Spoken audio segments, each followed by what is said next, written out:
4, 3, 2, 1. In the upper left, from Poland, our Zerg player, he is Ego Esports, Elazer.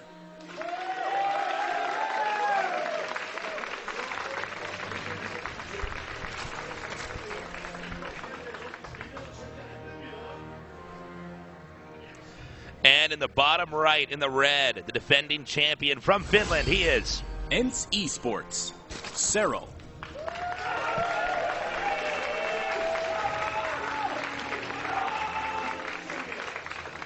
Let's see what this monster has up his sleeves this time. So good to have all you guys down here at the finals. Yeah. We get people coming in from all over the world. It's been such a great crowd, really. Everyone's so friendly. It's having a great time here together. So, as we saw earlier, Serral, very quick games, taking a commanding lead here. The problem with going against Serral and ZVZ is I don't think there's any real holes in Serral's play style. Yeah. He's really sort of maxed out all of his stats in every matchup. It's kind of crazy. Yeah, it's very, very hard to pull one over on him, and he's so good mechanically. I think that's the problem. Like, to out macro him, it's like a rhetorical question, or one of those riddles that has no answer. This is a good question. Is Serral human?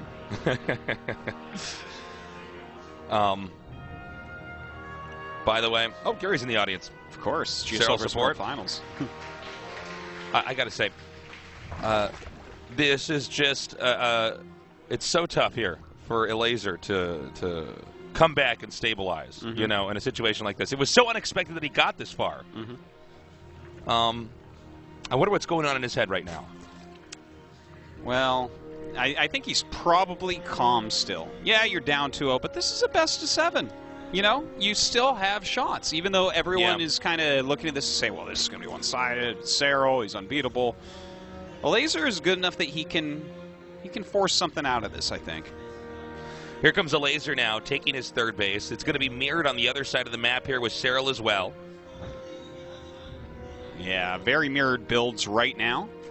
Still waiting for the moment where one of them turns on the aggression. At some point, one of them is going to make a bunch of Zerglings or something like that, and that's where we get the action going. Nothing requires you to make Zerglings right away unless you're about to be attacked by your opponent. So, you basically have two forks in the road here. You can keep making drones and try to monitor them until you get to that correct drone amount and then, play a pretty extreme macro game.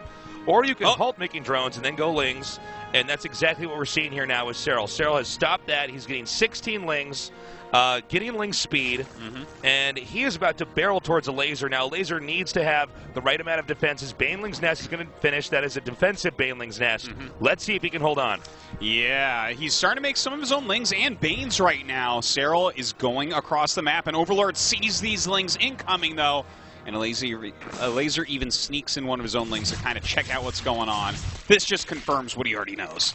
Okay, now if Serral overextends and doesn't do any damage, it's going to be problematic. The problem, though, is that Serral is so strong in moments like this. He's going to come in here. It's key that the Banelings connect with the opposing player's lings.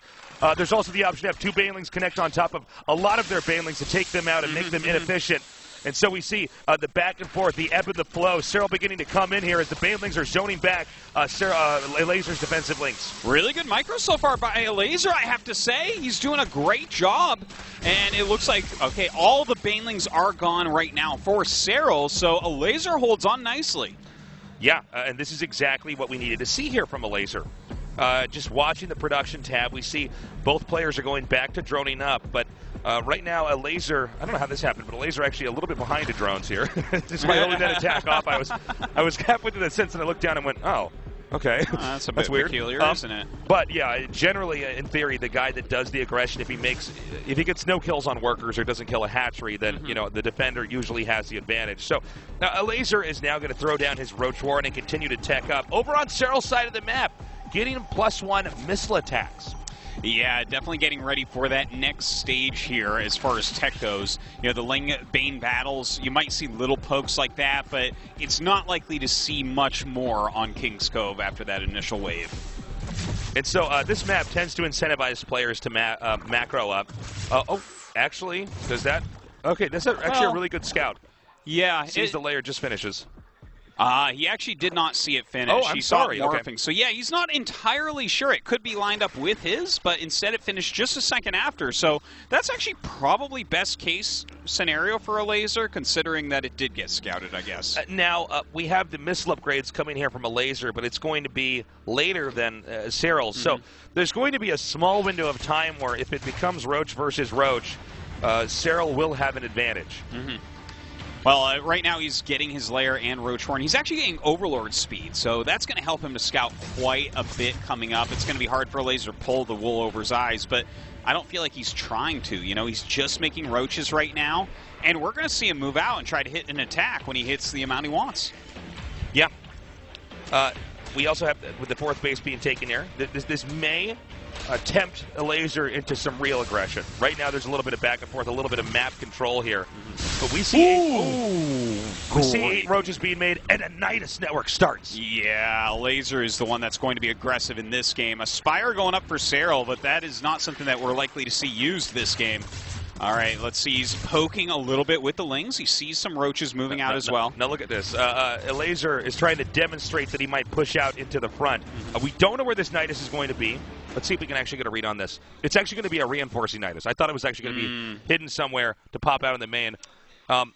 Okay, makes sense. I mean, he has a gigantic army right now. A ton of roaches moving across the map. He's about to have his +1. He's about to have roach speed.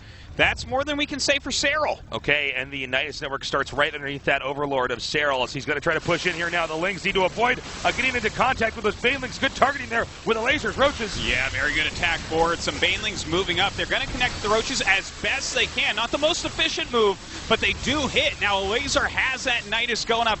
He has a lot of roaches coming in to reinforce as well. And look at this. Elazer pushing through. He's up 20 army supply. Elazer seems to be doing it, crushing through these roaches from Serral. And remember, with the presence of that Nidus network and a second one being made, Elazer can continue to reinforce this attack. Oh, absolutely. Tons of damage being done.